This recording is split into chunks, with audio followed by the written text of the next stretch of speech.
Daily vocabulary பார்க்கலாமா? இன்றைக்கி என்னென்னா ரொம்ப சிம்பிளான இந்த வேர்ட்ஸ் எல்லாம் எப்படி இங்கிலீஷில் சொல்லலாம் அப்படின்றத பார்க்கலாம். ஸோ ஃபஸ்ட்டு வந்து என்னால் அப்படின்னா இந்த வேர்டை இப்போ என்னால் இந்த வேலை நடந்தது அப்படின்லாம் சொல்லுவோம்ல. ஸோ என்னால் இந்த வேலை செய்யப்பட்டது, என்னால் இந்த டிராயிங் வரையப்பட்டது அப்படின்லாம் சொல்லுவோம். ஸோ இப்போ அந்த என்னால் அப்படின்னா அது எப்படி சொல்லலாம் அப்படின்னா பை மீ.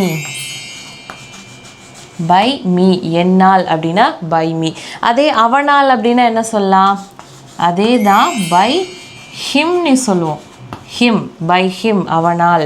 அடுத்தது எங்களால். எங்களால்னா அஸ் அப்படின்னு சொல்லுவோம். எங்களால், எங்களுக்கு அந்த மாதிரி சொல்லும்போது அஸ் சொல்லுவோம். அப்போது எங்களால் அப்படின்னா பை அஸ் அப்படின்னு சொல்லுவோம். By us. அடுத்து நாளைக்குள், இதுவும் இந்த டைமை இதுக்குள்ளே அப்படின்னு சொல்லும் போதெல்லாம் பை தான் யூஸ் பண்ணுவோம். அப்போ நாளைக்குள் அப்படின்னா பை டுமாரோ. By tomorrow. அடுத்தது இந்த வாரத்துக்குள்ளே இது செய்யணும் அப்படின்னு சொல்லுவோம். ஸோ அப்போ அது எப்படி சொல்லலாம்? By this week. இந்த வாரத்திற்குள்.